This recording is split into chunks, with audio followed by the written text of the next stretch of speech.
are live. Let me get the stream up on this side so I can follow chat. Oh shit. Yeah. There we go. Take that. And we're going to paste it someplace. Where is it? Here.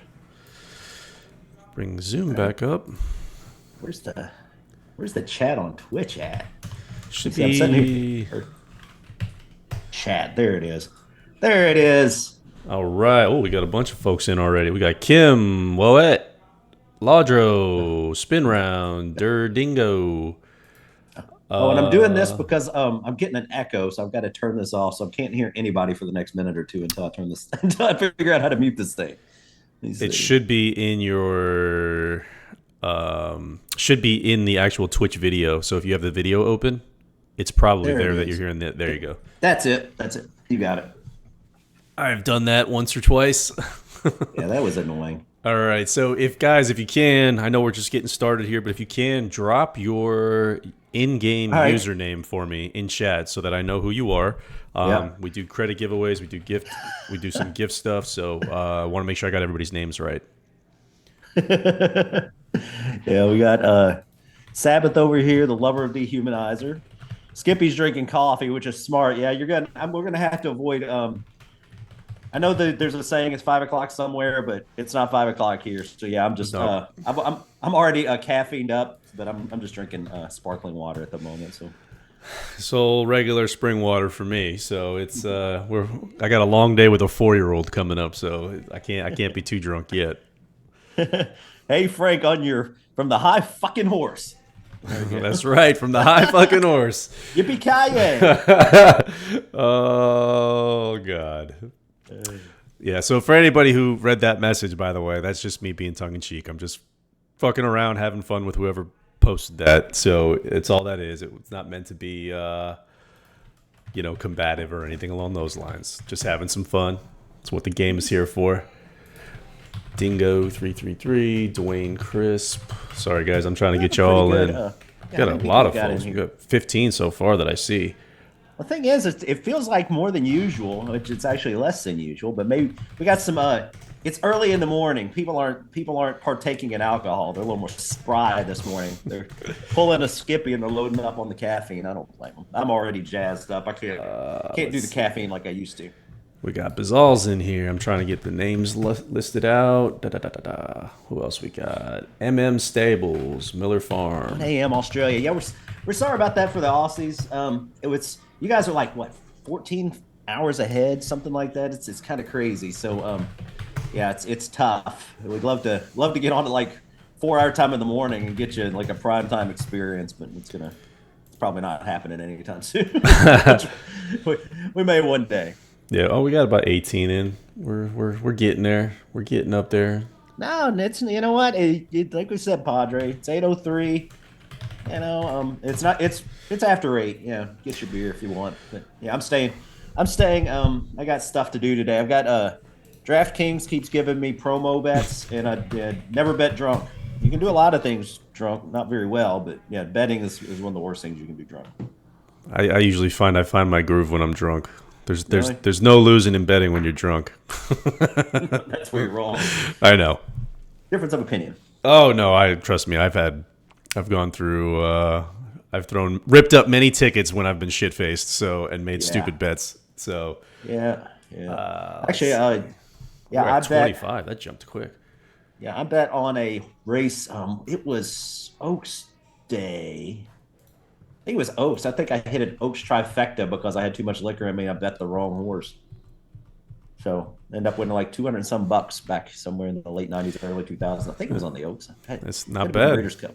It was Oaks. It was Oaks because I know I had too much to drink. It was definitely Oaks. All right. So I'm not a drinker on Breeders' Cup Day. On Oaks Day and Derby Day, I don't mind. But yeah, on Breeders' Cup Day, I play a little more serious. I don't usually, since my son has been born, I don't usually drink on. I don't usually drink during the day at all. I mean, at night, different story. But have a few. If they ran the Derby at night, I'm sure I'd be shit faced and watching it. But I'm a day drinksman, or not a day drinksman either. You guys taking ready? Yeah, bring it. Beer keg, we're here. Whatever you want to bring. So yeah, I don't care if it's horse racing game related. I don't care if you want to ask about my pets. I have 3 guinea pigs. Actually, one passed away. Oh, that's not helping your hangover. Yeah.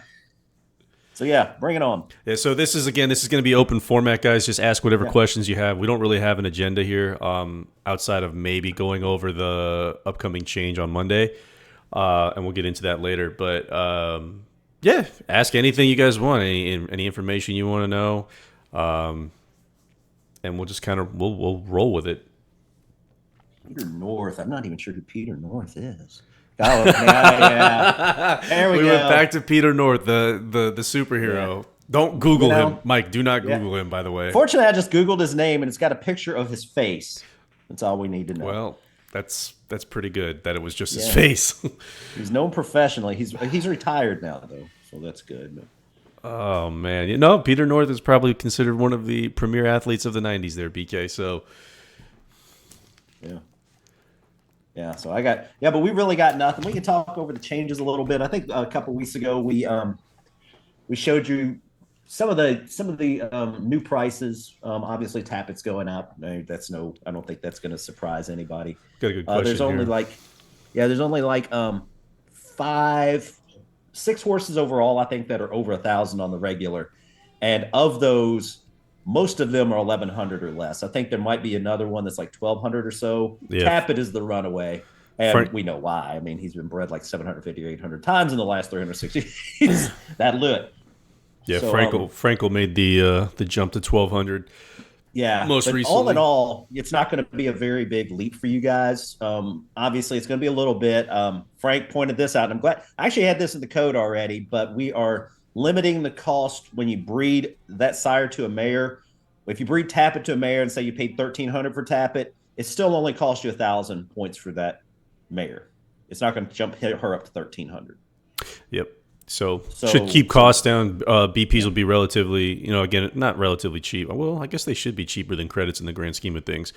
But yeah, I mean, so you want me to show the list here? You can, sure. Go ahead and show the list. As far as jockey performance, to be honest with you, I don't use jockeys or jockeys. I don't have they do have ages in the game, but if I recall, they're not used in calculating how good they are. There's a jockey skill, there's a jockey style, and from that perspective, there's experience, of course, matters. As far as do they peak, they get better as they get experience, but then they plateau. So once a jockey hits his plateau, he's going to be that good. Yeah, So tweaking on the side cost of defect, it could be. We are pretty confident, fingers crossed, that this will help. And part of that reason we think it's going to help is, again, even though there's the 6 sires that are moving over 1,000, and even most of those are just barely over 1,000, we're talking dozens and dozens of top quality sires that are going to be in the 8 and 900s now, which not only gives you, again, a reason to breed them just from buying them perspective, but when you hook them up with that mare, that turns that into 880 points instead of the old 1,000. So now you're really saving on both sides of that. So in that regard, I get the impression that this is going to do hopefully what we want. Yeah, I mean, anything's up for debate after the fact, but I would be surprised if this doesn't fix, at least help correct what's ailing us a little bit. Yeah, so a couple of things here. Like, we'll use Tapit as the example since he's the, the big one. But let's see, his sire cost is 1,434. But his dam sire, if you were to buy him as a dam sire, he's going to be significantly cheaper. So he'll be down to 1,180 in this scenario. There we go.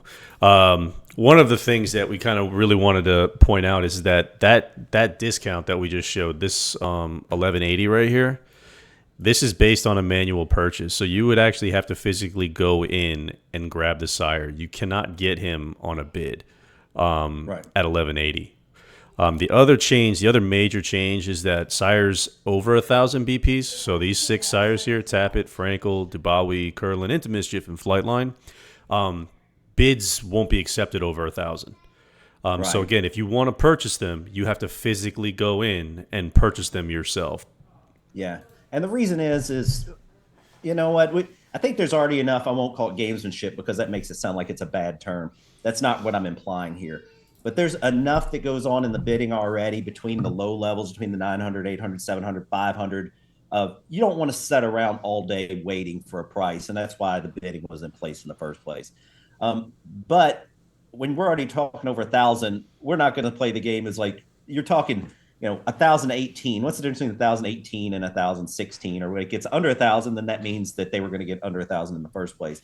So yeah, I'm not, just go out and get the horse if you want it. And that's also going to slow down people. Part of the bidding does inflate the number of sire shares in the game because people don't have to sit around and wait for them. So this will also kind of keep those higher sires, hopefully a little bit, if you want them, go get them. It's kind of the way it works. Yeah. So one thing I want to point out too, right, is just to kind of give the I guess the order of operations here, or the flow of how a sire is going to work. So Sione, right? I bought this yesterday or 2 days ago. I can't remember. I think it was yesterday. But basically what happens is you buy it, and when I bought it, it was under 500 BPs, and he went up to 828 or 827 or something like that. Or maybe it was 826. But anyways, he's already started to come back down. So again, so rather than go back up to that 1,000 level and then drop right away, or not drop right away, but take some time to then start dropping, he's already starting at a lower price point. So yeah. Hopefully this allows players to get sires a little bit quicker, a little bit cheaper, a little bit quicker, faster. Mm-hmm. Yeah, definitely. Let's see. Has there been any thought to opening up 1-year-old breeding? I'd love to be able to start breeding 1-year-olds after August. You know what? I would say this, at least in the short term, definitely not. That would be a longer term question. And that goes to what we kind of mentioned in another stream, is that we are trying to rewrite the front and the back end. The back end, of course, first, we've got a couple things we want to release as far as features. Something we call Mayor Leasing is hopefully going to come out in September. That should be, and I can dabble in what that is, but don't want to explain it too heavily. I don't want it to bog down what we're, though we could, but I think it's something that probably works better on paper because I mangle my words. But after we get that done, of course, like we said, the structure of the game is crucial. Old code needs to be rewritten. That just happens. Then once we get that done, we're going to rewrite the front end. Once the front end's rewritten, things like we've got a lot of, I won't even call them ideas, but things need to be revisited on the way that we approach some aspects of the game. And we had mentioned previously that the farm may be one of those things. There's no reason to be breeding horses in August unless you're going to stick them on a farm. You don't want them clogging up stables, and we don't want people just sitting around with clogged up stables. So again, it's a question. I don't know. That's up for debate, but I'd say no, at least definitely in the short term. Let me see. Anything else? Sam says, will the price go up after each purchase, or will it take multiple buys to create a price hike? It depends on how low they are, right? Yeah, I would say this. You can see it. Technically, they'll go up, but it's only going to go up. And I'll tell you kind of the way the code works. I won't go into the gory details. But yeah, it'll go up every time. It may not be a full point. So, I mean, you may end up, because it's a division of a number, it may go, it goes up. But since it's an integer, it may go from what would be technically 840.01 to 840.07. And then it just drops it. Yep. So technically, it's going up, but you won't see it. But you will see it over the course. If somebody bred 2 horses in a day, you probably see it go up from 840 to 841 or 842 the next day. Yeah, I mean, it will go up. It's very reactionary over what happened over the last 366 days, I think. Yeah, we deal with a lot of fractional numbers, so there's a lot of rounding that occurs basically, as far as the front end is concerned. The back end is filled with fractional numbers, but the front end, we try to keep the front end super, super straightforward for y'all. Yeah. Let's see. And sporadically, you might see some decimal points pop in when you shouldn't, and just let us know. But yeah, when I was first doing this, one of my sires was like 914.7329876. I was like, I don't think the players want to deal with that. No. It's like Bitcoin. We're not splitting this below 1 point. See, Dingo said current list of sires 32 at 1,000 BPs. Yeah, I mean, again, we're going to be significantly below that. 6. It's going to start at 6. As you guys breed those sires more, they'll go up. Right. You'll see some of those sires that are near the top.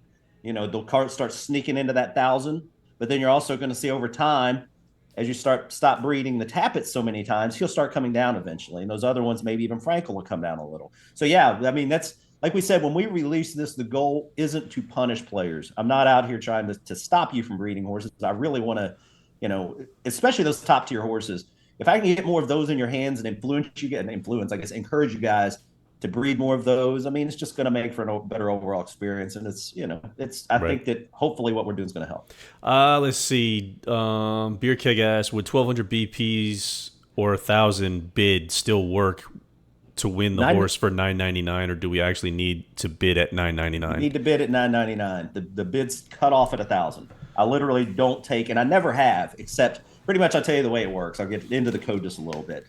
Is bids under 1,000 were always bids under 1,000. Bids over 1,000 has a different set of code.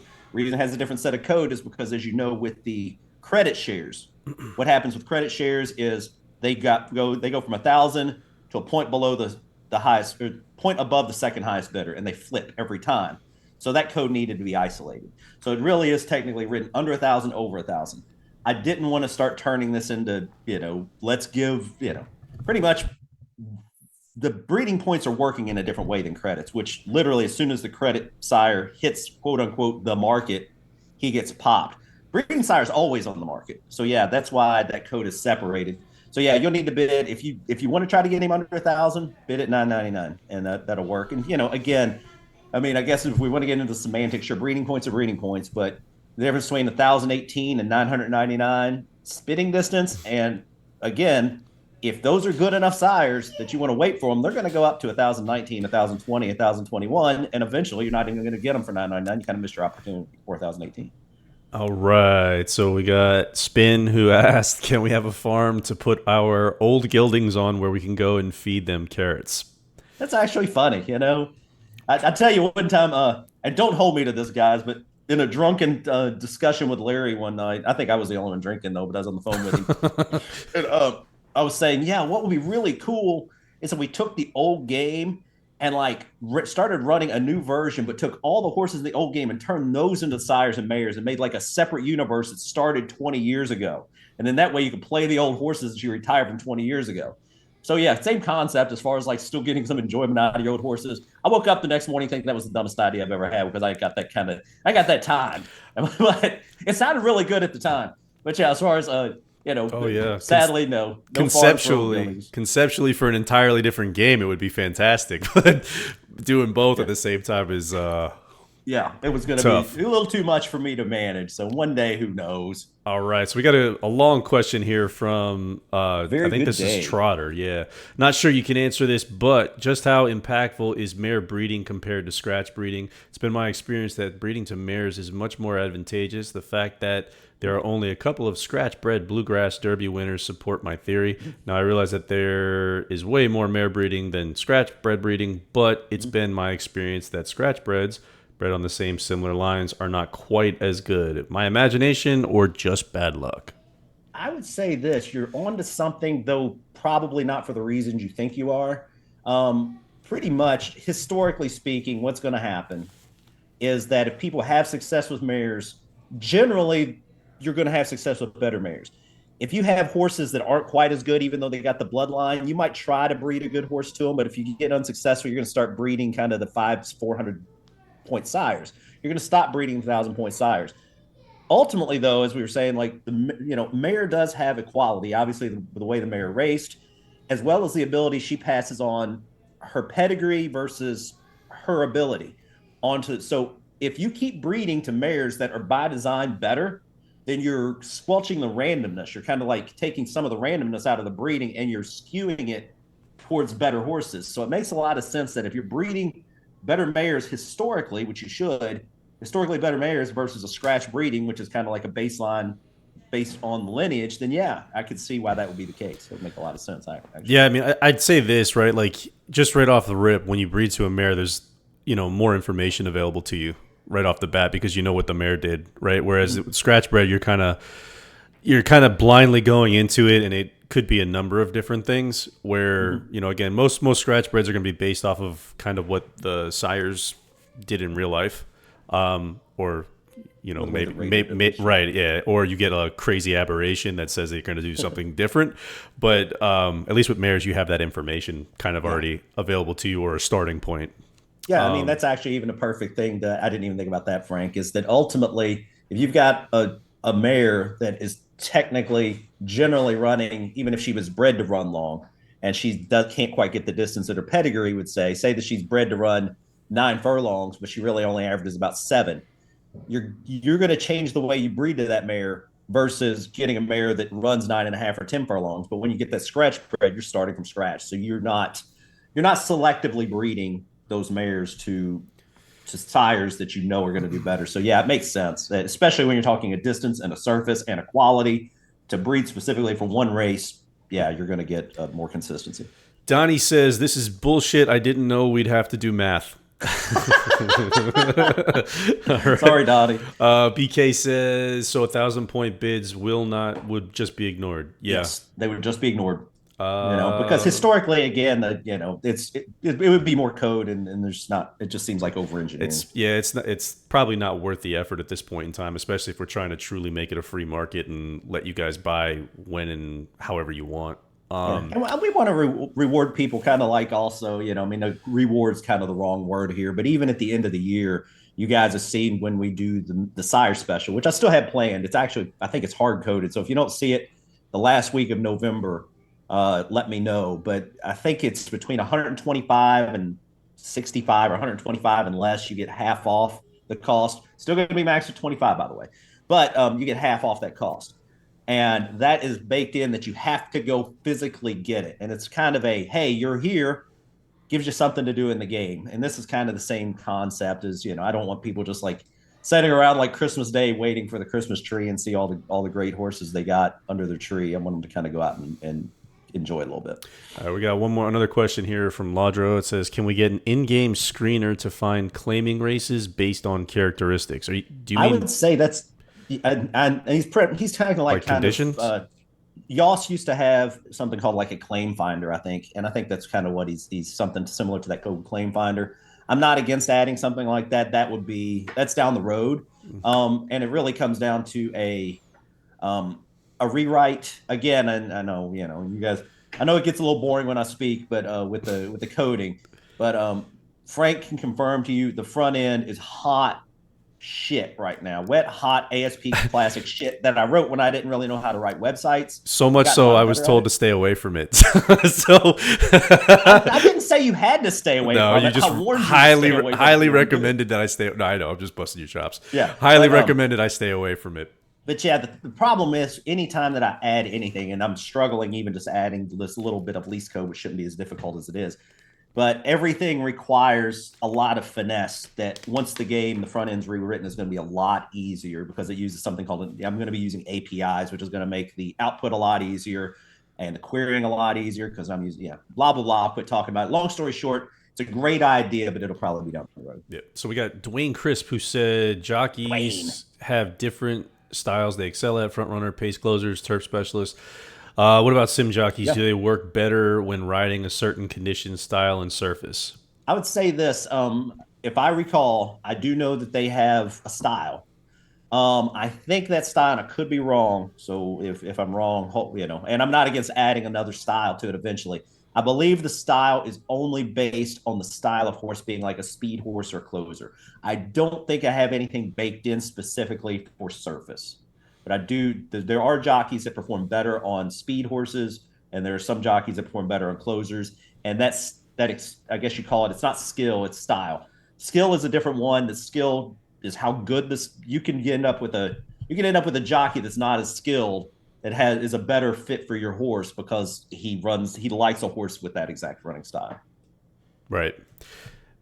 Let's see. BK, no, those are about going on in chat. Yes, Mayer's performance remains consistent as they age, constant as they age. So you don't have an egg involved as far as like an egg aging thing. Bullshit. It's all technically, if you bred the same mare to the same sire when she was 4 versus when she was 20, unless I've changed the code or unless the sire, rating has changed, etc., you have the exact same chance to get the exact same horse. Let's see. Shag asked, any plans for addressing this steep rise in horse quality recently where the number of horses running 120 plus speed figs has skyrocketed and it's high 100, 110s just to win an allowance?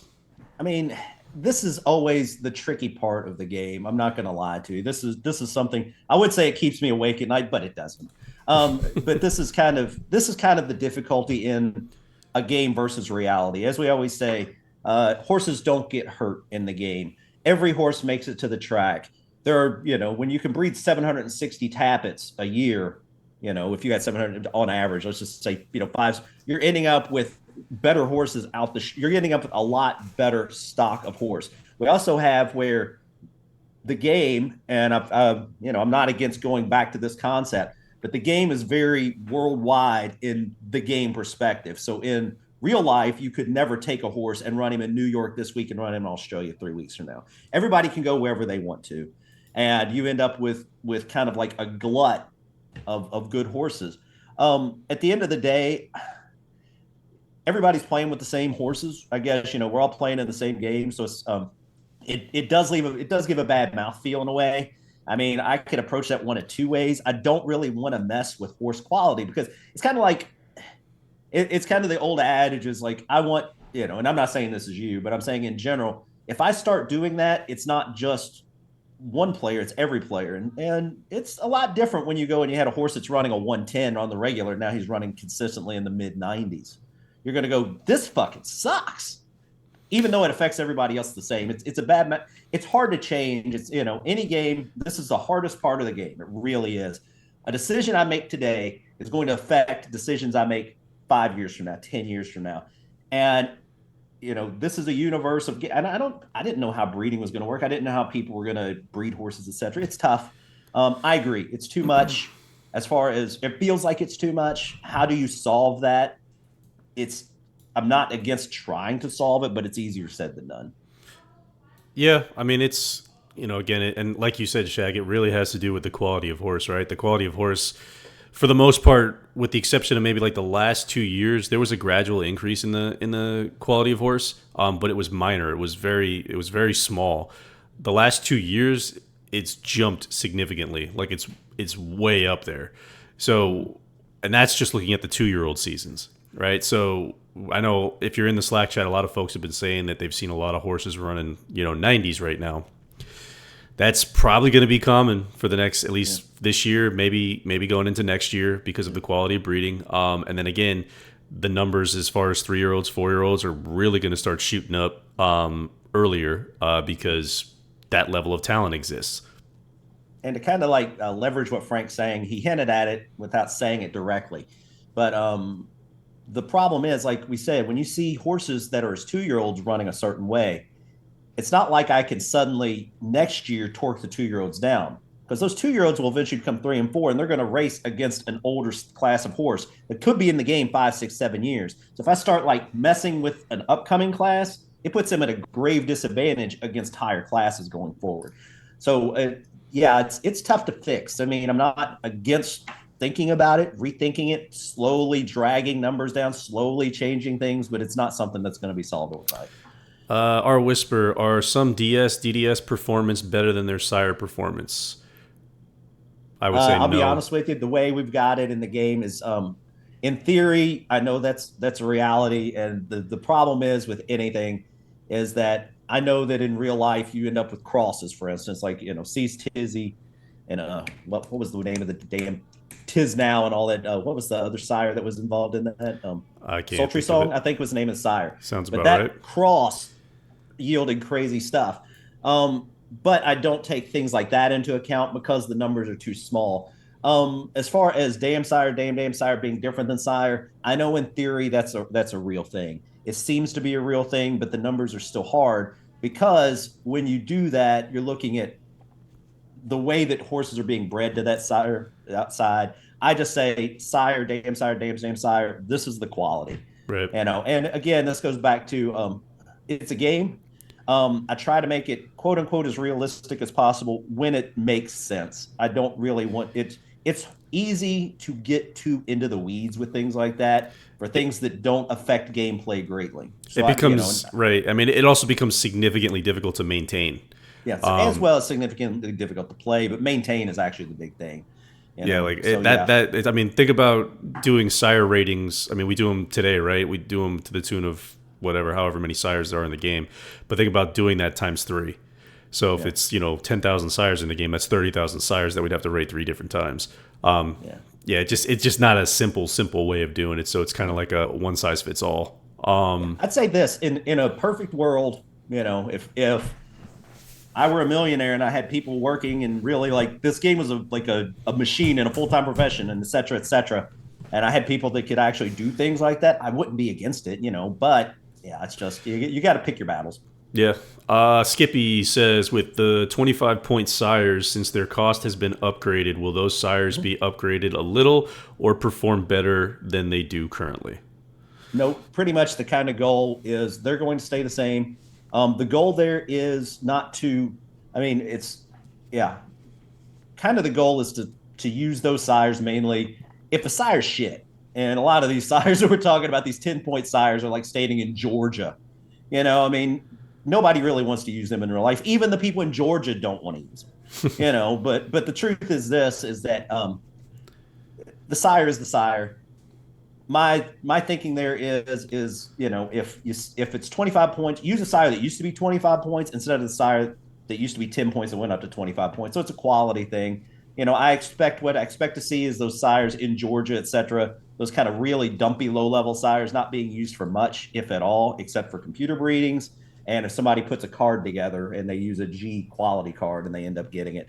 But yeah, those sires were for their quality. And if you even look at it historically, a lot of those sires, sometimes they're getting 10, 12 breedings a year inside the game. In real life, sometimes they don't even get bred in a year. Sometimes they may get one breeding over 2 or 3 years. So it's a pretty, as far as I'm concerned, that puts it in a quality where don't use them, and use the better sire. I'm gonna give Shag a plug here because he created a race finder over on his site. So guys, if you look inside the Twitch chat, Shag has his link in there. But and I checked it out briefly, but he's got an awesome race finder where it basically allows you to search races through conditions, upcoming races. So all done in Python and what have you. Shag, my man, I like you. Yeah, so that's you got to hook me up, man. I'll let you write some running work. That's at least what I think it is because it says shagfarms.pythonanywhere.com. So I'm assuming it's done in Python. The whole front end, and actually this is a unique choice, but I think it's the right choice. I'm rewriting the entire front end of the game solely in Python. The reason is because it's a very popular language that's also public domain. It's not going anywhere soon, but also that's the thing. It's a great language for anything, even though it doesn't get used for front end work too much. So that's the new front end of the game, and a lot of the back end of the game, all Python. So Shag, you want to write some front end code, buddy? There you go. Help a man out.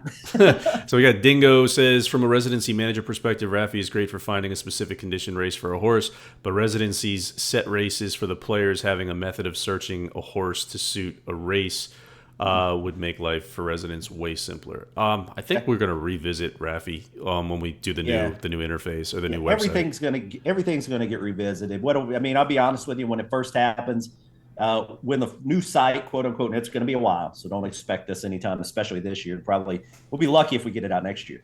When it comes up, I'm sure it's going to be, the goal will be to have it do everything the current site does. We're not going to try to add too much. It's hard to kind of rebuild the plane while you're flying it. But once we get it to where it's matching, the good news is it's like in it, the foundation's a lot better, so adding changes like that become a lot more trivial. So we'll be able to do that. But it's stuff like that, and I love the ideas. I'm not poo-pooing your ideas at all. I know it sounds like I'm just kicking the can down the road, but all these things, when we get that new site rewritten, and we have this chat, then I'll keep rabid notes, and we'll make sure to get some of these things added for you.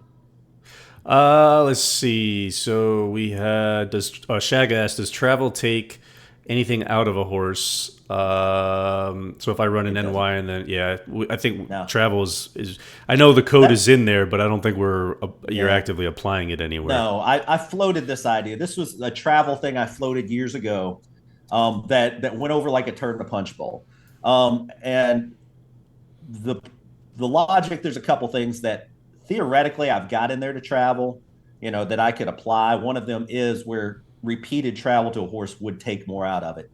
I mentioned that in the past, which went over poorly. I also mentioned like a quarantine of sending horses, across and being like, you can only do that so many times a year, that went over like a turd in a punch bowl. Everybody really likes the flexibility of being able to move a horse from track to track. Part of that, and I understand it 100%, is just the conditions of races, and we run our horses a lot more than horses run in real life, which means more, we don't have, compared to the number of races versus the number of horses, we have a lot more horses running all the time, and in turn don't have that many more races, which is why our races have 12, 13 horses in them all the time. And a lot of races in real life anymore have 4 or 5. I mean, 6 horses is a big race sometimes, and anymore. So yeah, horses almost need that, at least the way it's currently set up, that flexibility to travel and hit the conditions they really want. Theoretically, I understand, yeah, we should do something. And I'm still not against doing some kind of limitation. Overseas travel has limited to like twice a year where you can only go once and back instead of going, back and forth, back and forth, back and forth.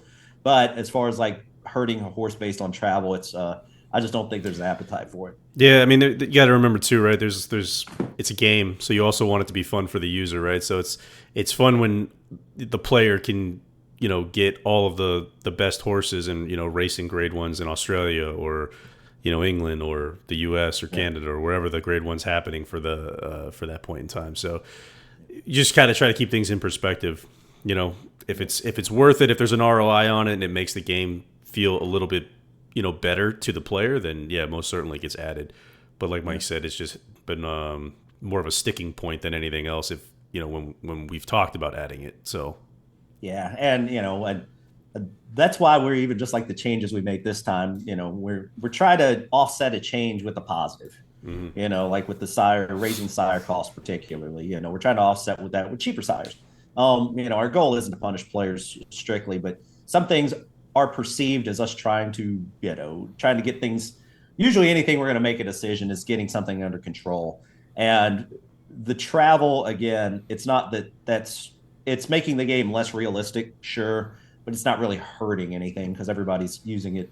They're using it for the purpose of getting a horse in a better race that fits their horse better. Yeah, and we're all playing under the same rules, so it's kind of a benefit for everybody. All right, so let's go to the next question. Was Pete, who said, why is it that if I bulk race by MSW allowance races, it costs 400 credits per race, but if I bid the race, it costs about 30 cents?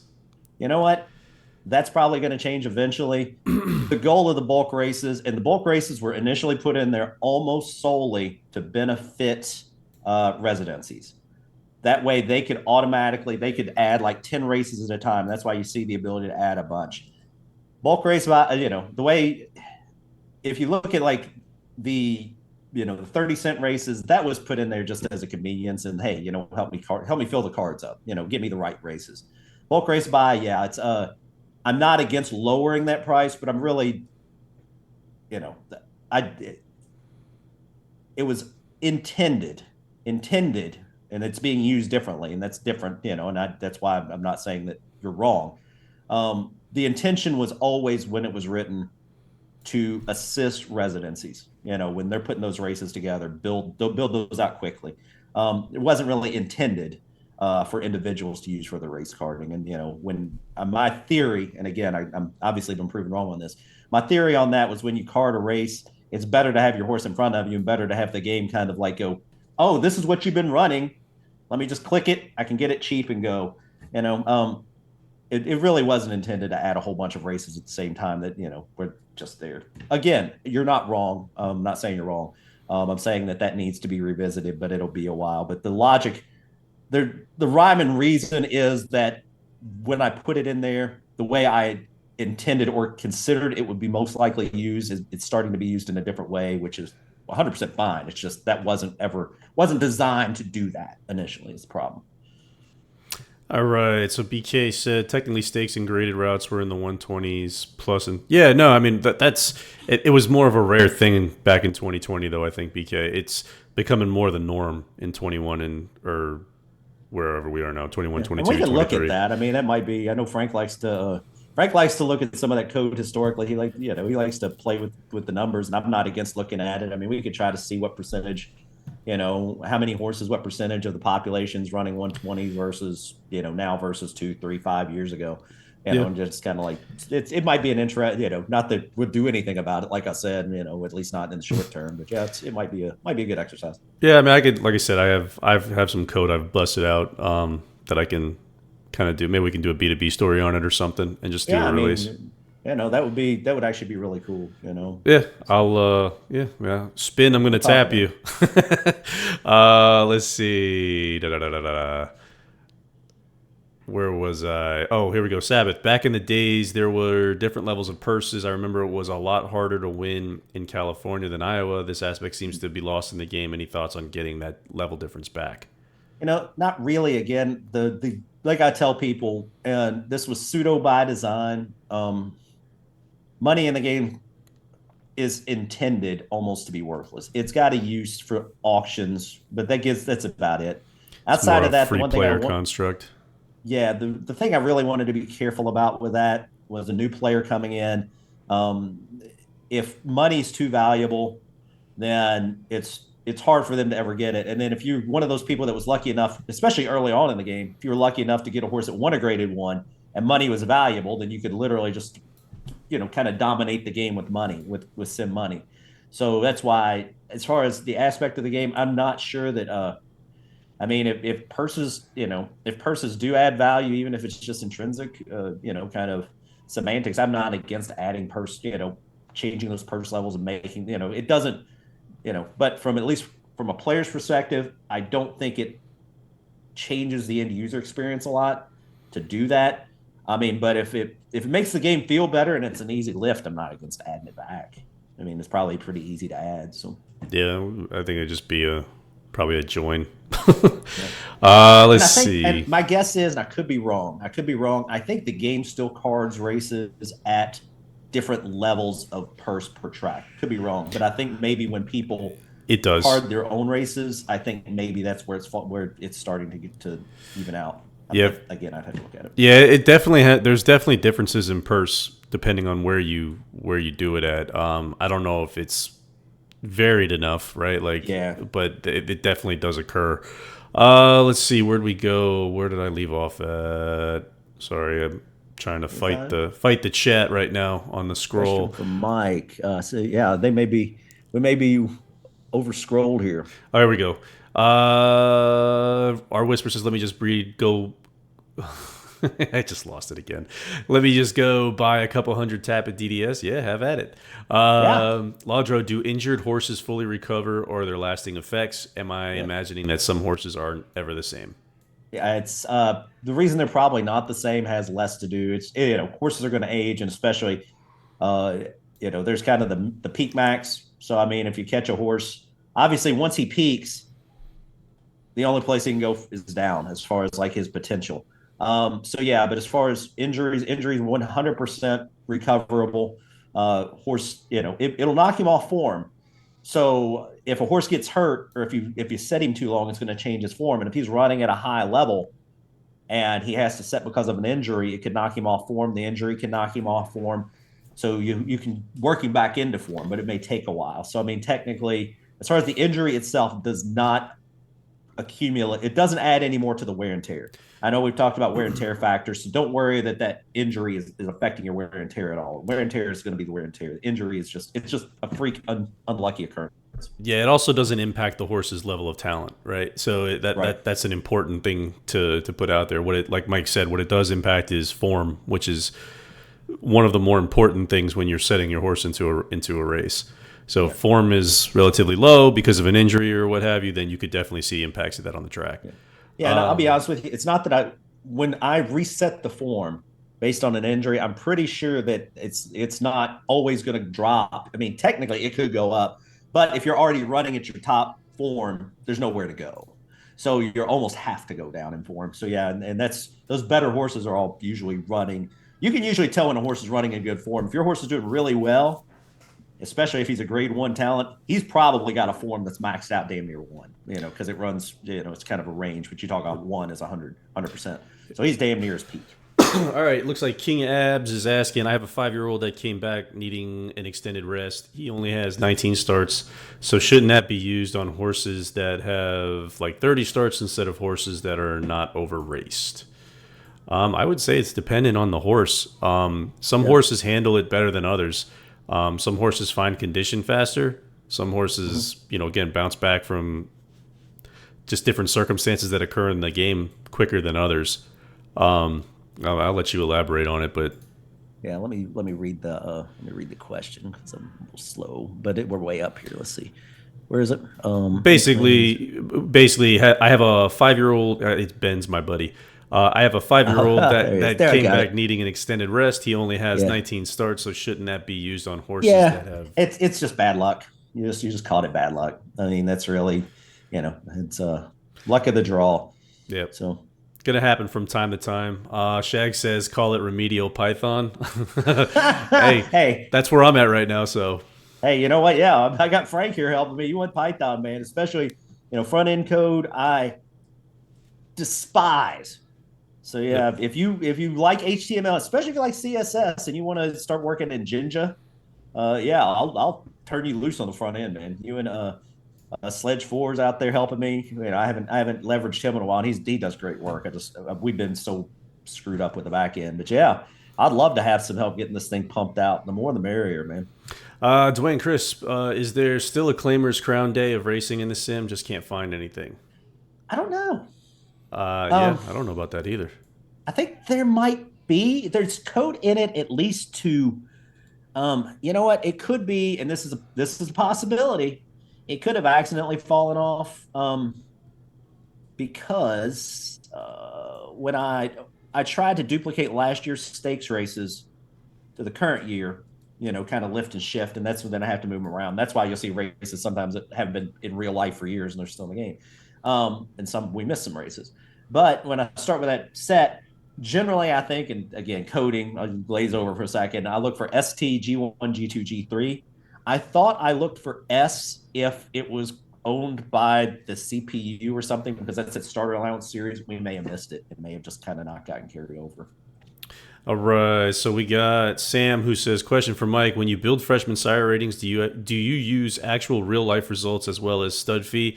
For example, if a sire won stakes on both surfaces, is it fair to say that offspring is more likely to prefer Yeah. both surfaces in the game?" Yeah. Yeah. And if they've only raced on one surface, I try to use, especially the sire rating more. I mean, you'll see it. But yeah, even if you have a horse, and you'll see this sporadically where a horse is, he's bred more for dirt, but he never really ran on dirt. He always ran on turf.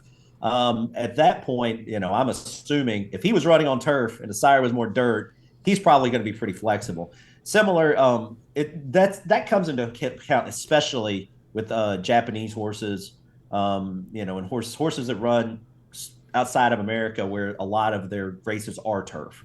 But yeah, if a horse has been good on dirt and turf in his real life, I do take that into account with his surface. Warfront's a good example of that, I think. Um, let's see. Looking, trying to find questions. Pete says, as a res manager, it's much easier to bulk buy 10 races than actually bid each race. Yep. That Yeah. goes back to the bidding question, I think. Yeah, and that's with Uh, the residency, and then the reason also the races is like, you know, I have to be careful with those residency races being, the residency races, especially if they are private, then of course they have to be higher. But yeah, as far as the public, I guess as long as they're public, anybody can enter them. So I don't care. all right. Well, again, I'll get back with the bidding and lowering that cost. But yeah, I'm glad they're useful for the residencies. That was kind of the goal. So we got Laudro who says, I think a good ad would be that if you have two horses entered in a race that you bid and it splits, your horses would not race against each other. This You're would be great for 100% right, two-year-olds. and that will come even before the rewrite, or that's part of the rewrite. Because, like I said, I'd written the code once to do that when I was rewriting it, but I'm rewriting that code from SQL. I'm going to put it in Python because it's a mess in SQL to do exactly that.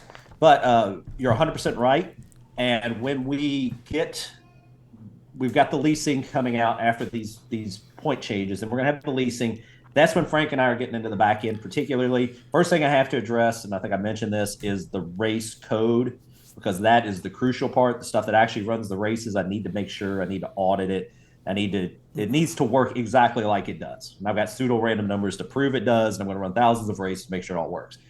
That's number one. The second thing, however, because similar, I also in this Visual Basic do that race carding, which means I'm going to have to move that to Python. When that gets moved, one of the things that is right on the top of that list is to make sure that if you split that race, your horses end up in as many different races as they can. So if the race splits 7 times and you had 7 horses, it should get 1 horse in each race. And if it had 8 horses, of course, one of them's going to have 2 of your horses in it. But that's Right. the entire, that should happen, and hopefully it will happen. I won't promise you by the end of the year, but there's a good chance if I can get to the back end coding and get to that part of the code, it'll happen by the end of the year, early next year. All right, we got Taffy who just jumped in. What's up, Yes. Taffy? No question. She's just saying hi. Dingo says money domination in the early days was gained by betting.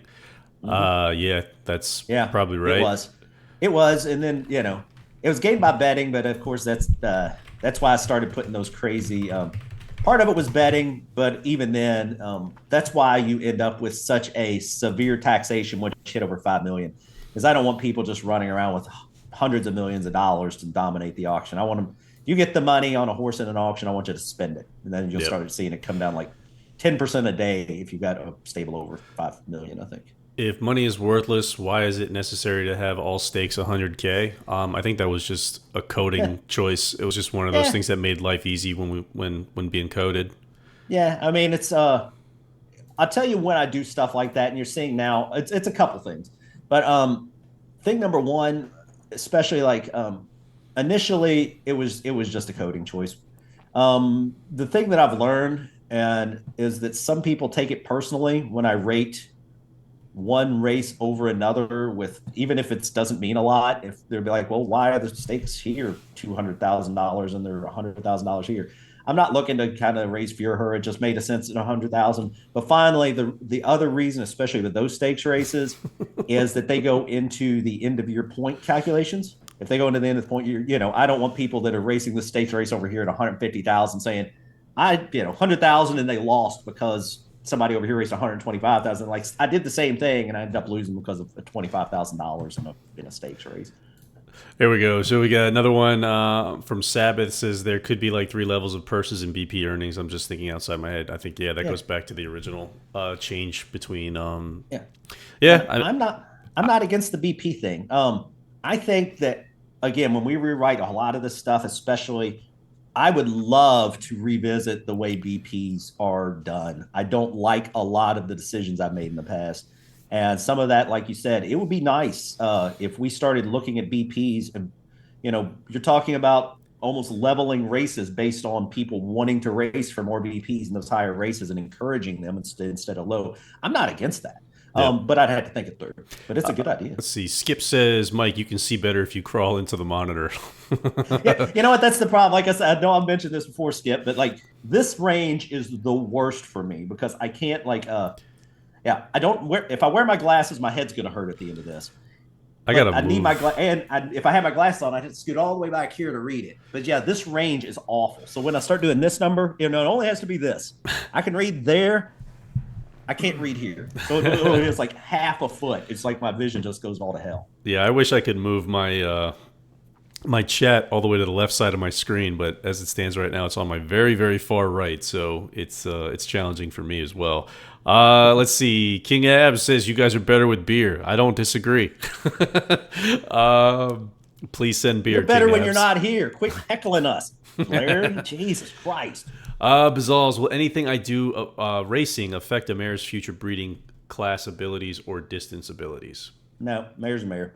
There you go. And that's kind of that goes back to I don't want to punish potential based on human decision. And I mean it's kind of the argument in real life. I mean sometimes we could have missed one of the best sires in our generation because people he had a bad first season and people quit sending mares to him. Doesn't change the ability. He could have been the best sire. He just started getting shit mares and started producing bad fucking horses. So yeah, I don't punish horses for player decision. So and that's kind of goes back to the mayor. All right, we got, let's see. Pete says, are there any plans to put wagering back into the game, perhaps in some sort of contest format? Contest form's not a bad idea. The betting as it was, no. And the reason was the reason the betting was bonkers was because I didn't make it pari-mutuel. I think we discussed that before. By not making it pari-mutuel, people were gaming it. As well as, I mean, people would bet like $500,000 on in real horse racing. If you put $500,000 on a trifecta or something, you're gonna get like 210 back because the pool's too small. Yep. So yeah, I mean, there was no parimutuel. There's no and then take. if you start putting in parimutuel betting, it's gonna take out the fun of the game because you're like, I bet this when the horse was like 5-1, and then after I bet, he only came back like 1-9. It's like, well, you shouldn't have bet $1 million on it, in Iowa. You got what you got, So, but the contest form's not a bad idea. It really is a matter of how do you keep people from gaming that. I'm not sure that there's a good way, but when the new rewrite, I'm not against at least revisiting that. Let's see. Taffy says if you have 2 horses entered and you did not bid and it splits, if same master stable does it, put 1 horse in each race, and do you still earn points on each? Yes. I mean, if even if you don't bid it, the new way it is now, it could go anywhere. You have a horse in a race, it splits, you could end up with 2 in a race, either side. Or you could end up with 1-1, just random chance. When we rewrite it, all the horses will split in your master stable. So yeah, they will distribute it evenly across all the races. So if you had 7 horses and it split 7 ways, you're gonna have 1 horse in each race. So yeah. Sabbath. But you'll get points. So Sabbath says Mike isn't watching the chat, he's watching Frank's OnlyFans channel. Poor bastard. Yeah. That's why he's going blind. Let's see. Taffy said, I had an idea for sire shares if you have buyers remorse selling the share back with a heavy tax to recoup some of the loss. I guess that would be towards the end of the year when the share is going to expire. Yeah. Yeah, I have to look at maybe we have some kind of refund where you just burn the sire share back and just take a loss instead of selling it. The leasing has proven this to me. The mare leasing that I mentioned, kind of the long and short of it is, when I say it, I kind of gloss over it a little bit, but pretty much the goal is that there are some people out there that have mares and they have too many of them. They have mares that they can't use, and they want somebody else to use them. So there's going to be an opportunity for them to free up that mare for somebody else to use, a 1-to-1 relationship. But part of that code, again, things have getting dicey.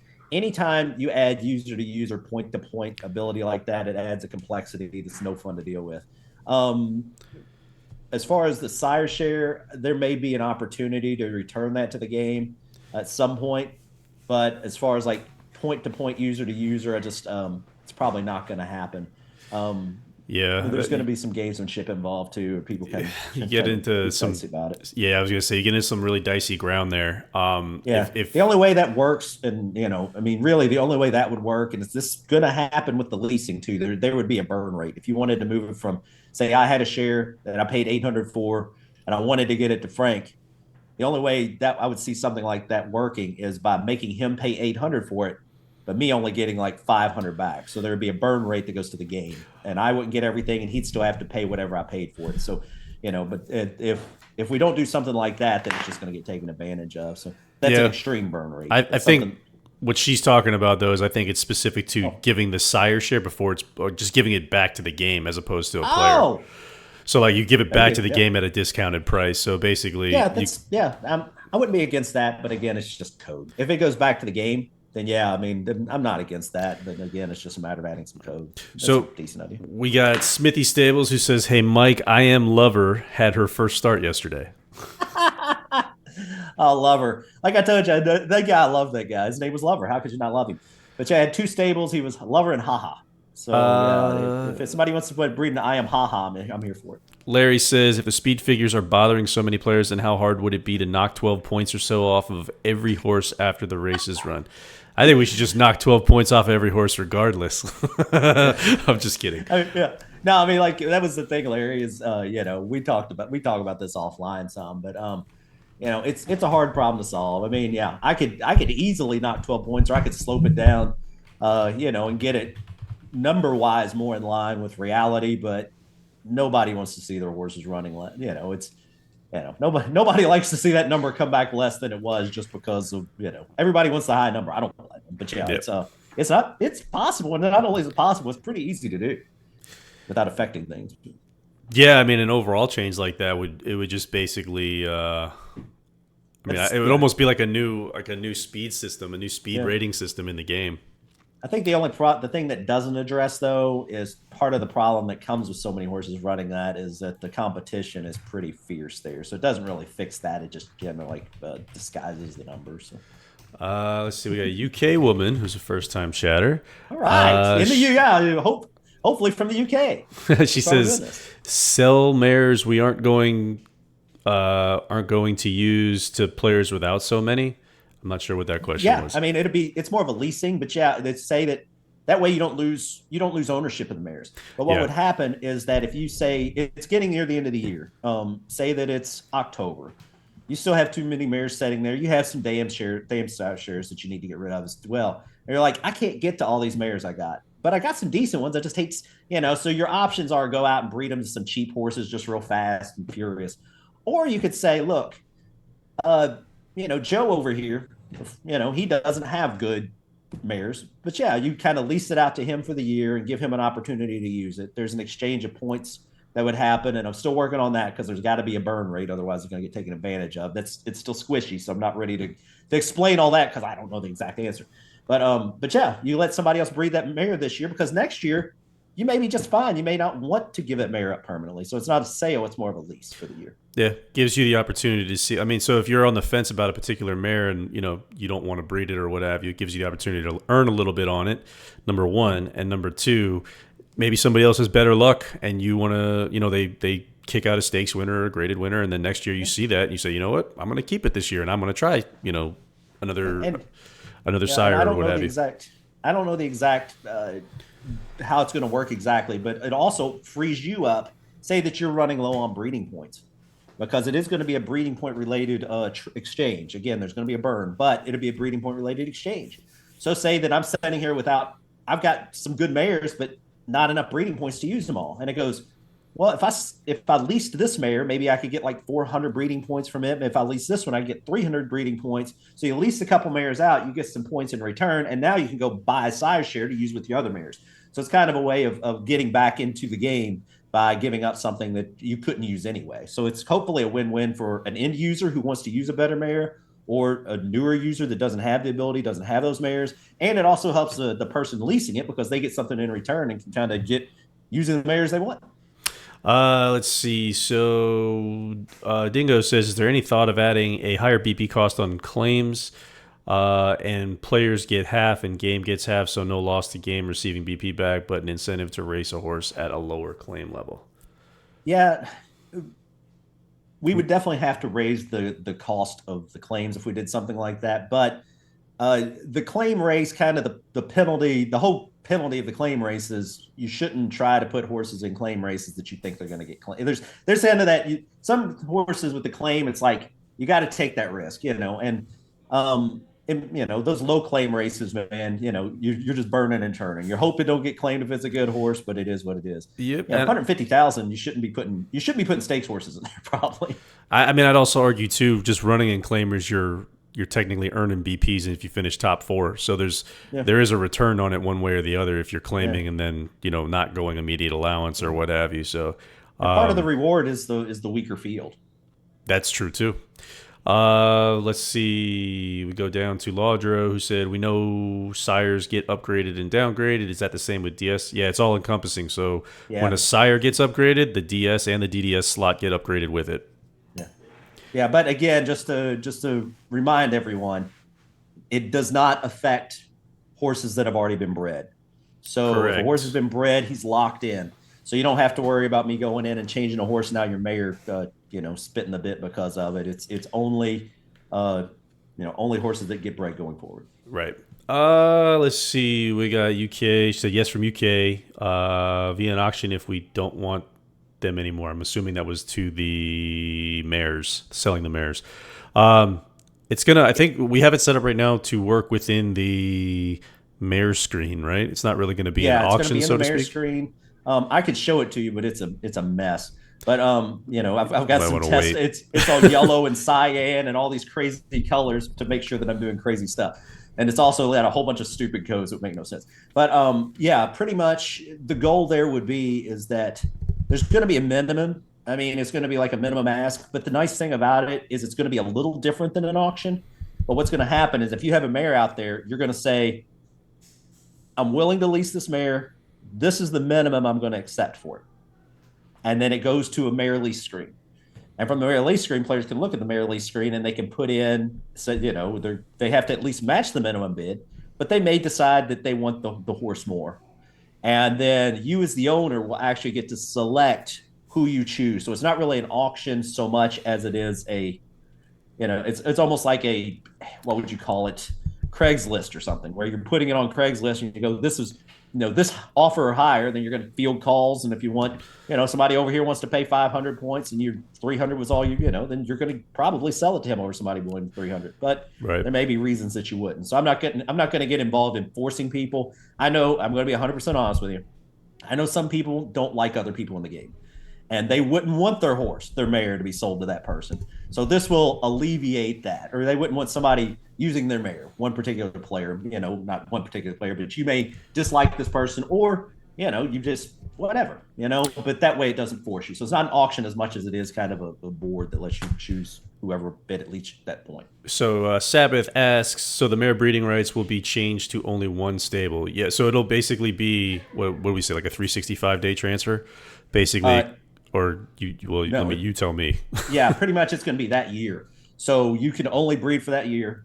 So what'll happen is, at least the way I've got the code now, is because my thinking is that most people are going to make a decision to give up on a mare late in the year, not because they wanted to, but because they've run out of the ability. They don't have the points. They've already bred too many mares, et cetera, et cetera.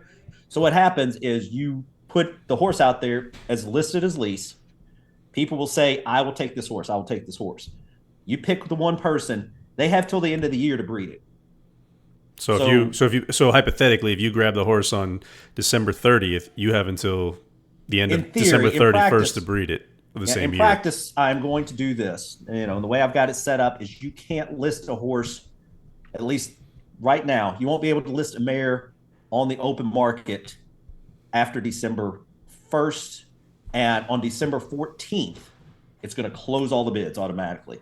So if you can list it up to December 1st, you have until the 14th of December to choose. If you don't choose, all the bids are just blown away, and then you've lost your opportunity to give that mare. Somebody takes the horse and wants to bid, and you have till December 14th.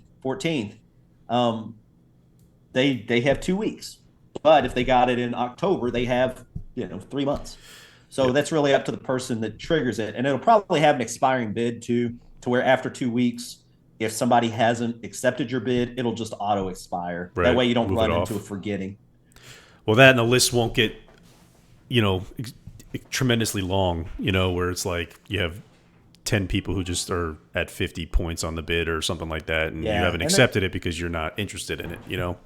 And there's going to be a burn rate, and there's going to be minimums.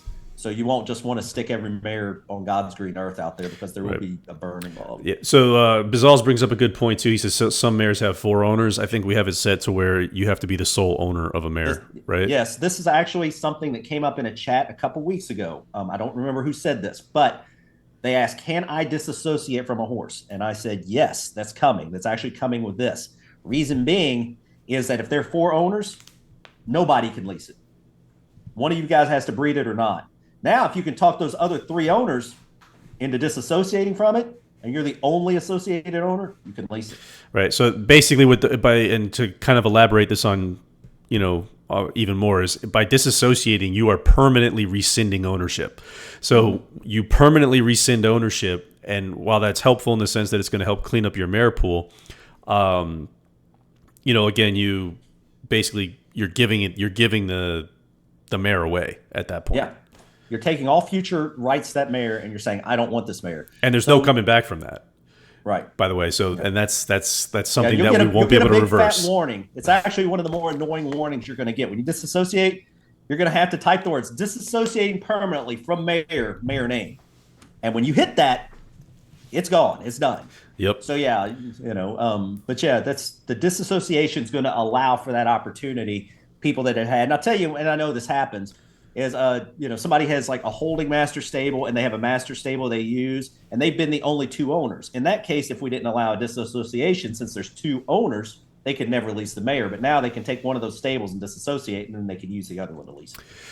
So to kind of elaborate, Dingo. Oh no, I'm sorry. Kim asked, "Will you be able to retire mares?" Yeah, I mean that's basically the Yeah, disassociation piece that we're talking about right now. So that's yeah. that's the goal If of you're it. the only yeah if you're the only previous owner, and if you disassociate from it, I don't even think the computer will use it unless you don't play for like a year and a half or some bullshit.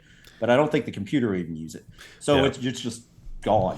Yeah, But so if two people and you disassociate, that other person will have pretty much sole rights to it at that point. yeah, again, I mean, I want to hammer this point home as much as I possibly can, but that is going to be a permanent solution. There is no going back from it. There is no email to Mike or myself that says, "Hey, can you bring this one back?" It's not going to happen. So it works the Yeah, same way as a gelding does. yeah. Disassociating is disassociating, and there's reasons for that. It just Right. is what it is. Well, that and it's a huge level of work that's going to be Yeah, to and roll it's a it huge. back. It should be. I think the thing is, and this is why we do it with the gelding, and why I'm making it where you just don't hit boxes. I know there's a couple of things in the game that I'm purposely slowing people down, like with the gelding, with the auction, things like that are a lot of work, and I don't want people just willy nilly, especially with disassociating a horse, because it's a lot. It's going to be a lot of work to add it back, and I don't want to get involved in that level of work on the regular. Yeah, there we go. We got Rancho who says, "Do sire upgrades, downgrades affect already purchased but unbred sire shares, i.e., if I'm Yes. saving for a share for next year?" Yes. So yeah, at the end of the year, you want to if you think the sire is going to be worse, I do kind of post a up and down of a handful of sires. I don't do a lot of when I say great, I don't do a lot of extreme re-rating of sires year to year. Even if I think a sire is going to, the exception being, I don't drop sires notably. I will tend to raise sires more notably, but I don't tend to drop sires extremely. But I'll still take a list, and the ones that I think I've dropped the most, I send it out at the end of the year. So yeah, you'll want to use those by the end of the year. But yeah, sire share that's not been used hasn't been used. So yeah, and you'll see it at the end of the year. People start chasing and that's why people like me to post that early, the upgrades, because what they'll do is they'll go out and they'll get the sire shares this year because they're cheaper, and then they hold on to them until next year. So it cuts Right. both ways. Let's see. BK says, "Can the mayor lease decision also be locked to the sire?" I'm gonna say I'll probably say no to that. Yeah, Only because that person may not even have a sire in mind, and if they yeah, don't have a sire in mind, then you'll never know. What the proposed breeding is even going to be. yeah. Kind of the way I look at it, is if you know the player, especially if they're in the Slack chat room a lot, or you have a contact with them, you can just kind of like make a formal agreement with them. If you trust the guy, say, you know what, I really only want this to be, one of these handful of shares. Otherwise, I don't really want to sell it to you. Now, Right. of course, they could lie to you, but that's, I mean, Right. That shit, that severs happens the all the time. relationship, right? So Yeah, at that point, don't sell to the guy again. So yeah, exactly. fool me once. Let's see. Got Ivan who says we will be able to lease mares for sim dollars. I'm assuming what that was, or BPs, or any of the two. It's good. BPs. BPs is what This we're is going going to to be be the working on. only way in the game you can move BPs around, which is why there's a burn rate. So the game's going to take the game is going to extract its pound of flesh, because this is something new. It gets an end user something they never could have gotten before. It gets the person that's releasing the mare points, which they could have never gotten in another easy way. So yeah, there's a burn rate, but as far as I'm concerned, it's all going to be breeding points. Sabbath says there will only be one stable having exclusive breeding rights to a mare, not many stables. So there has to be sole ownership. So if there's multiple owners, meaning like the horse was claimed a number of times throughout its career, then say you have three owners who had claimed this horse. Those three owners would have to rescind ownership in order for one player to pretty much offer it up as a lease to be Yeah, leased mare. Sorry, I exactly. stumbled through that. Now, long story short, yeah, if you're the only owner, you can lease the hell out of it. You have a second owner, somebody has to rescind, or the mayor's never going to get leased. Will there be a notification that one of your mares received a bid, like the private message notification when you log in? Maybe eventually. I think it's going to be one of those things you just go to the screen. Yeah, The you have to chat, at manually least, check for the time being. I think. When you're on the mayor screen regularly anyway. Most people are. I would say this: anybody that's going through the trouble of leasing a mayor is probably on this screen on the regular anyway. I think the way it is, I could be wrong, and I may put it in both places. I think right now, if you put a mayor for lease, it ends up like flagging it for lease in your list. But also, there's a new drop down that's like my mayor leased, open mayor leasing, etc. and it'll show on the open mare leasing how many bids each horse has. If you're not the owner, if you're not the one leasing it, you won't be able to see the bids. I think you'll be able to see the high bid, but you won't be able to see the bids. The only person who can see the bids is the owner. Let's see. Skip says if you have four owners, if you have four owners and the other three do not release the mare, will it work as it does currently? Yep, exactly. Sam says, what about the idea of having the ability to run to have all my runners from my stables run under the master banner when a race is carded? I'm not against that. This goes back to, again, decisions I made 20 years ago. Part of a decision, I understand why I did it at the time, and I hate it, is the hidden stables now. Some people don't want people to know. I get why. I kind of disagree with it in a way. I understand why, though. So it's still there. That's something with a rewrite we might consider. As far as I see what you're saying with, if you're not hidden, then maybe list the master stable. I'm not against that, but that would probably, again, that's going to be a front end work, and front end work is all getting pushed until we get the rewrite done. But I'm not against that.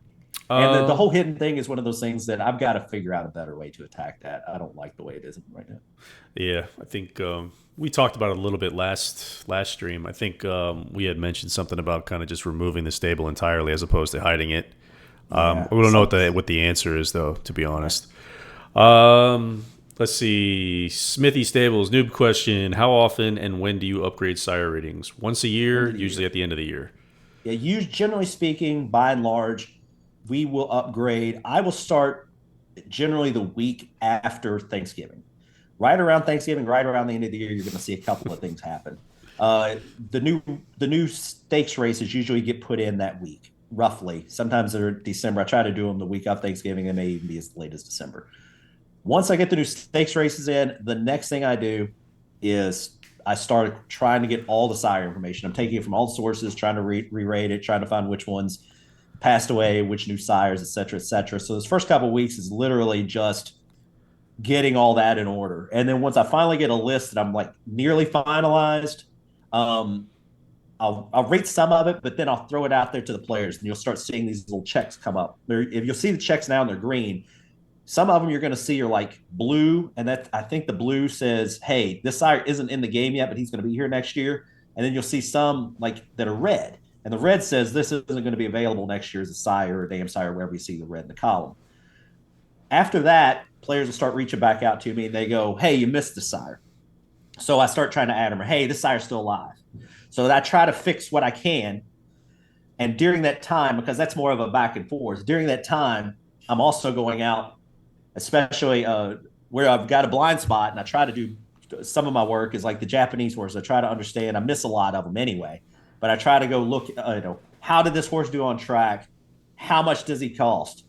What am I going to rate him? Right. And we just go out there, and but yeah, that's why you usually see me pushing up until like a couple of days before the beginning of the year, re-rating all the sires. But it is all that last month, and the new sire ratings, and this is worth noting, the sire ratings are actually in a file that is yearly. Every year, the new sire ratings replace the old ones. So you can breed up till 11/59/59 at the end of this year, and you'll have the old sire rating. As soon as midnight hits, you're going to get the new sire rating. So you don't have to play that game of like it doesn't switch until the end of the year. And I think actually it may pick the better of the two. It never gives the worst. I think I actually look at the old one and the new one, and I give you the better of the two. But yeah, I'm looking forward to getting involved in that this year. The other thing is, at least with the sire stuff too, right? Is use the wiki pedigree, because we're really gonna start importing that information, and I've already started writing code for it. So we're gonna start importing that information so that it has an effect on what the overall ratings for sires actually end up being. And not only that, long term, what we would love to do is expose some of that information to the end user. And we may never expose the complete sire rating. We may, but if you guys do a good job of rating that wiki pedigree, you guys are going to be able to use that information inside the game to kind of see what the game thinks of the sires. Because if you guys do a good job and I start trusting you, I'm going to use that information more.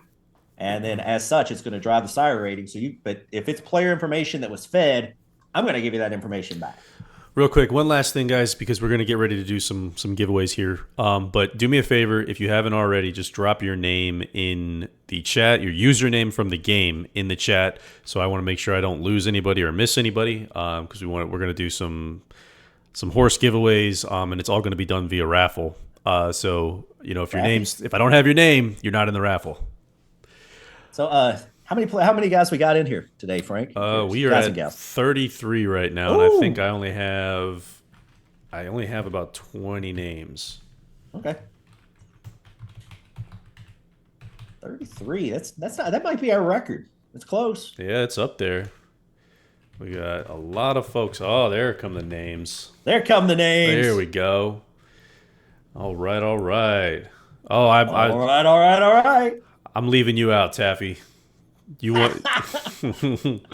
Let's see. I think I got everybody. And again, I'm gonna do this live on the screen here. 3, 4, 5, 6, 7, 8, 9, 10, 11, 12, 13, 14, 15, 16, 17, 18, 19, 20, 21, 22, 23, 24, 25. We got 26 folks in this. So 26 of the 33 are going to be in the drawing so far. Laudro wants Sea Gypsy. I'm not sure which one we're going to do first. I'll let Mike pick which one we do first. Well, actually, Mike, do you want to do the B cards? Yeah, I'll do a B card, and I'm gonna do an actual trivia. So for the B card, so this is for 3 B cards, and I know somebody's gonna know this off the top of their head, so that we won't have to. This ain't gonna be one of those where I have to query a bunch. I'm gonna make this simple. Name the damn sire.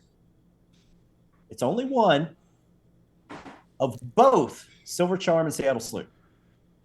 The damn sire of Silver Charm and Seattle Slew. Oh, no answers yet.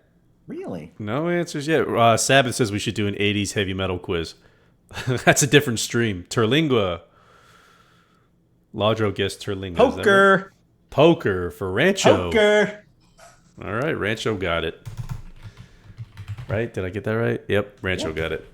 Poker. All right, so you get the 3 B cards. Piker. Rancho. It's not Piker. Sorry. All right. So Rancho wins the 3 B cards. All right, I'll go ahead and do that right now, so I don't forget. 'Cause I'm old and I forget stuff. There we go. King AB said I thought it was Cat's debut. No. All right. No. All right. Okay, so we got Cat's debut is actually last I heard was he's living in a box. Not because he's dead. He's probably is dead. But I was just thinking like he was not a good horse. All right, so gonna zoom in here. Gonna try to get in as close as I can on this. I know if you're on a phone, this is gonna be really small. But everybody's name is here. Let's do this. All right, Mike, we're off the screen for just a minute, but I'm going to show everybody. So I got everybody's name in here. I miss anybody? If you don't see your name, I'm going to just kind of do attendance here and just sound off. But we got Spin, Woet, Kim Muggle, Shag Farm, Sabbath, Trotter, Sam, Dingo333, Dwayne Crisp, Laudro, R Whisper, NA Skippy, Bazals, Miller Farm, MM Stables, which is the same person, Smithy, FL Rancho, Padre Bry, Beer Keg, Super Taffy, Next Bonus, Ivan, UK Woman, Donnie Baseball, King AB, Celurnevik, Baby Doll, and that is everybody. If I missed you, please post your name in chat really quick because we're about to do this giveaway as soon as Mike finishes the B card transfer. Yep, I'm done. Okay, well, we're about to do the giveaway. So, Mike, I'm going to let you pick the first horse that we do here. And it's going to come, the gift horse is going to come out of my stable, Francois 4. But we have Harmonic Queen, Sea Gypsy, and Tupuria. You know what? I am You going know to who go. Tapuri is. Yeah, that's why I was I was surprised that you knew who Tapori was. Oh, Anyway, I'm just gonna simply go alphabetical order, so there's no question. So let's just go harmonic queen first. Harmonic Queen is showcasing Dancili and Kitten's Joy. That is the breeding, or those are the lines rather. And we're gonna go back to here. So this is for Harmonic Queen. Y'all ready? Make sure I didn't miss anybody. Okay, we're good. I'm going ahead. If you missed out, sorry, but this is the first one. And we're going to calculate, and it's going to go to Baby Doll. Baby Doll wins Harmonic Queen. Where's Baby Doll? There she is. Baby Doll goes to Harmonic Queen goes to Baby Doll. Congratulations. All right. All right. Next one we got is Sea Gypsy. So I'm gonna hit calculate 3 times again, so you guys can see that it'll come up with different names. There's Bazals, there's Dwayne Crisp, there's Miller Farms. So it does do it randomly. Okay, it's all random. So just because it picked your name a second ago doesn't mean it won't pick it again. So we're gonna go ahead and do the next one right now. This is gonna be the official pick right here, and it is going to be Smithy. So there you go. Smitty. All right, so Smithy wins. We got Smithy who goes... Wait a second, that's not right. Smithy got Sea Gypsy, right? Where is Smithy? There he is. Smitty. Sea Gypsy. All right. And then we got... BK, can I get my name in there 3 times? Yeah, just use one of your 3 masters. That was a shot at BK. I'm just kidding. He doesn't have 3 Shots masters. fired. All right, so we're going to kind of spam this up again. See, there it goes. All right. This next one is going to be the official pick for Tupuria. And we got N.A. Skippy. All right. You didn't need 3 times skip. There we go. So Skippy's going to get Tupuria. Smithy got Sea Gypsy, and Baby Doll got Harmonic Queen. So congratulations to you guys. I'm going to get rid of this screen. I was trying to find a trivia question. I was going to give away 3 more B cards. And I know the question I want to ask, but I can't find the stats to back it up. So sad. Can we see all the breedings? Oh, yeah, I'm sorry. I didn't actually show that, did I? So Harmonic Queen was showcasing Dancili, and actually I should probably zoom in on that. Hold on a sec. There you go. Showcasing Dancili, Kitten's Joy. That's for Harmonic Queen. And then you got Sea Gypsy, who was See the Stars, Deep Impact, and Galileo. And then you have Tupuria, who is Sione, Giant's Causeway, and King Mambo. There we go. There we go. And that's the gifts right there. So, and you have another question for them that you want to ask? I do, but like I said, I know the exact answer I want to ask, but I want to verify I'm not lying about it. Well, I mean, we could just ask the question and hope you get the answer you're hoping for. And if somebody proves you wrong, we'll give away 2 sets of B cards. All right. There might be another. I'd have to look it up. Shit. Damn it. Baseby Doll. Oh, that was a good one, Donnie. Okay, I know the question I'm going to ask, but it's not the question I want to ask. In 1996, this $3,500 claimer was trained in a method that the owner claimed was racing him by holding his bridle while driving a car beside him, and he raced in the 1996 Turf. What was the name of the horse? The Turf Classic, Breeders' Cup Turf. What was the name of the horse? I'm not sure what Mike just asked. No, seriously. I'm just kidding. Rick's Natural Star, Donnie Baseball got it. Yes. Hey, literally, DB. I shit you not. Rick's Natural Star. If nobody knows this story, it's hilarious. There was a guy that owned a $3,500 claimer, and he was entered him in the Breeders' Cup Turf race and convinced people that he was going to win the race. So much so People around me were betting him because they're like, he wouldn't enter the race if he didn't have a chance. The question I was going to ask, I'm about 98% sure Marlin was in the race and went off longer odds than Rick's Natural Star. Rick's Natural Star actually had the lead almost at the first call. He almost had it 24 seconds of the race. He just lost it. But he went on the lead, and for the first 23 seconds of that race was in the lead. Proceeded to run backwards the entire rest of the time, of course, but just proof positive that you can convince anybody of anything. There you go. So Donnie wins 3 more B cards. I'm assuming you're going to take care of that, Mike. Yeah, I'll take care of that. Does anybody else remember the story where they interviewed the owner and he said that he was training the horse by holding it while driving a car? I shit you not. I'm not making that up. I know it sounds like I'm making that up. I'm not making that definitely sounds like Donnie baseball knowledge. So, oh God, not making that up. There we go. So King says he remembers it. Let's see.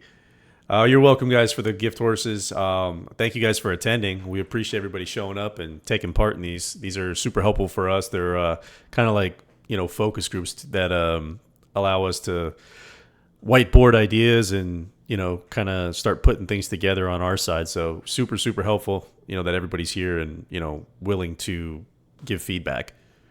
Let's see what else we got. Sam says he's got the VHS of it. I was at the track that day. It was the most fucked up day. Alphabet Soup won the classic, I'm pretty sure, which was actually crazy. You know what? I'll give away 3 more B cards. Who finished second in the classic behind Alphabet Soup? There you go. There's another 3 B cards for somebody who can answer the question. Who finished second to Alphabet Soup? Second. They can look this up. Donnie says, I only remembered the horse because it was so ludicrous. I offered to book a bet for him. Nope, was not Cigar. To win it 5,000 to 1. Wow. About 9. Yep, Louis Couture's. Oh, wow. Spin got it. There's 3 B's for Spin. Because, Cigar was in the race, and everybody was convinced he was going to win. Alphabet Soup ran every distance and every surface. I think he'd won a 6.5 turf race like the year prior or something. He was like Ghost Zapper. He'd do anything. But, he won the race. Louis Couture's, who was a monster, by the way, if he wouldn't have gotten hurt. Finished second. All right. 98% sure I didn't look up. But... So you got Spin, who got it. And then who else? Who else got it?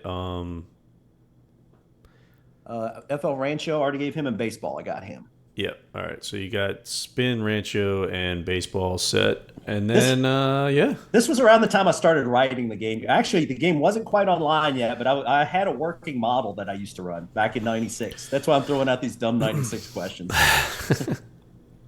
All right. Congratulations, B card winners. So I mean, that's pretty much all I have. Do you have anything else that you want to add in today, Mike? No. I was just throwing out random questions. That was fun. I haven't got to spitball horse racing knowledge that I actually had. There you go. Not that Rick's Natural Star being trained by holding his bridle outside while the owner's driving is knowledge. It's more garbage knowledge, but it was fun. All right. Well, thank you guys for joining us. We're going to go ahead and call it there. Just kind of stay tuned. Remember, we got BP changes to sire pricing coming on Monday. It'll probably be later in the day because that'll free up both Mike and I from our other jobs to kind of field any issues you guys might get. Midday somewhere when he says later in the day, I think it's probably going to be at least midday. That way, if something really shits the bed, I can roll it back. I don't want to run at like 10 o'clock and then wake up and us have like 37 emails about how we ruined like everybody's life. So we'll try to do it midday.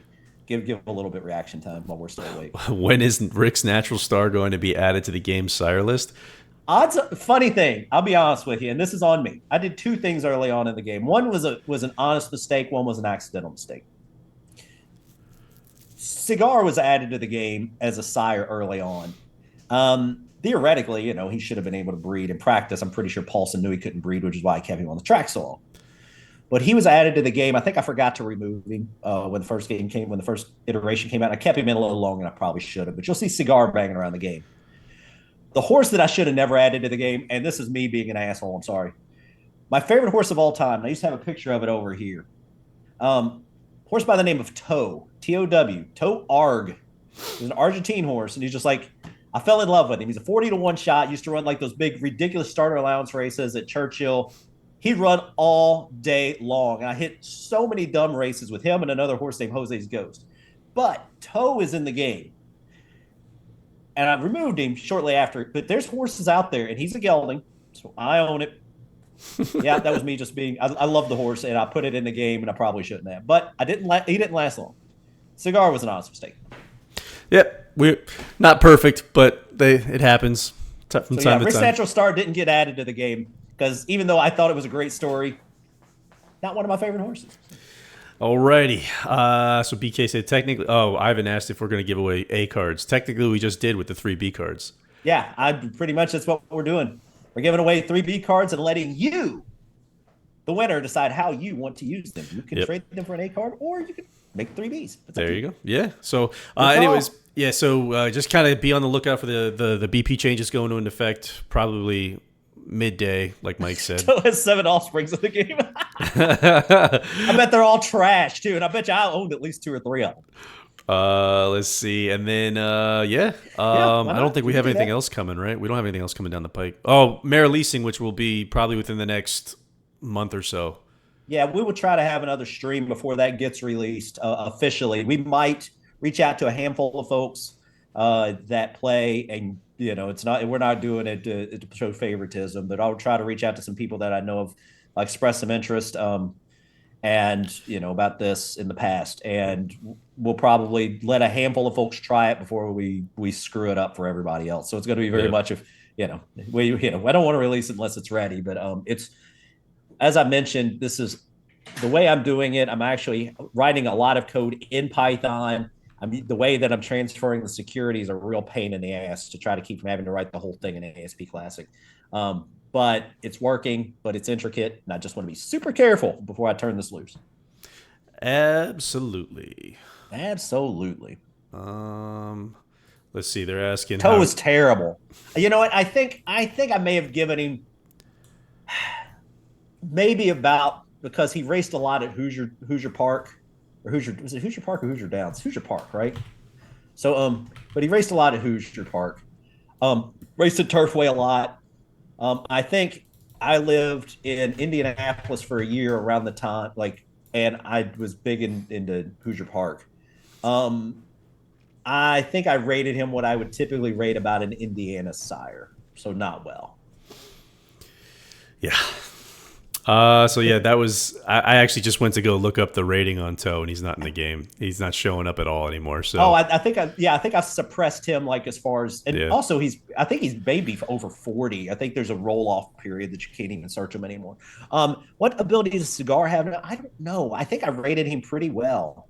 Even though I think the thing was I don't recall. I'll be 100% honest with you. I had to look. But if I recall, maybe not like his breeding. I mean, Palace Music's good sire, but he's not like top shelf anyway. So I don't think I rated him like I would have some of the better sires in the game now that I rate. I rate them higher. I don't recall what it was, but it wasn't crazy. And plus the thing is as we mentioned prior, when I rate a sire, especially for the first year, before I start really jacking him up to those upper tier levels. Frankel's a rare occurrence. I think See the Stars I rated pretty high out the chute. Justify I may have rated pretty high at the chute. Curlin I think I rated lower than I needed to at the time. But especially those sires that come in like gangbusters on the track and have a really good pedigree, they still are rated below the top shelf. So I think Cigar's probably even a notch below those guys in the game, would have been my guess. Could you find it through a fold or folds? Yeah. Yeah, I mean, it's still out there. The remnants are still there. But yeah. Cigar got 3 stakes winners out of 6. That's not too bad. No, it's not bad at all. So yeah. Not bad for a horse that couldn't really produce. Yeah. All right. All right. He's not the only horse that you'll find like that. There have been a couple mistakes where I think I've even got a couple of females in the game, a couple of fillies that I've drug in accidentally. So. Donnie, I think you hear my kid in the background. He's calling for his mom, I think. I just want to say thanks for coming, guys. This really is a lot of fun. It's gets me out here talking about the game, and I just want to thank everybody that comes to these. I didn't know what to expect, but you guys have always been very gracious of our time here, and like I said, I'll be 100% honest. I make mistakes. I know that, and I'll try to own up to them. But I do appreciate that everybody out here is generally pretty understanding of when we screw something up. So just thanks, guys.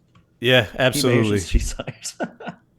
Absolutely. And I same sentiments from my part. I don't get everything right when I'm trying to explain things to folks, either in Slack or the forum or what have you. But again, if I'm wrong, absolutely feel free to correct me. I hope you all feel that you can at least come to me and be like, hey, I don't think what you said was right, or so on and so forth. I can always re-verify it with Mike if I am wrong. So, and just because I say Frank's busted me a few times in these chats where I've said something wrong. I mean, at the end of the day, the code rules, and I say what I believe to be, but if we don't know it, I'll try to make sure to go look it up. If the code could talk, it would tell us we're both wrong. So, let's see. Yep, that's the 31%. That's the 31% rule, BK. Let's see. All right, yeah. So unless anybody else has any other questions, I think we are gonna call it there. But really appreciate everybody showing up, and we will catch you guys in the next one. Or if you have any other questions that we missed here, PM us either via the forum, email, or hit us up on Slack. Yeah, and if you're out on DraftKings, my username's DFS Moron. Just follow me as a friend on the social. I bet out there more than I should. There we go. I'm gonna go find him now. All DFS right, Moron. That's me. All right, guys. Y'all have a good one, and have a good weekend, and we'll catch y'all later. See you guys.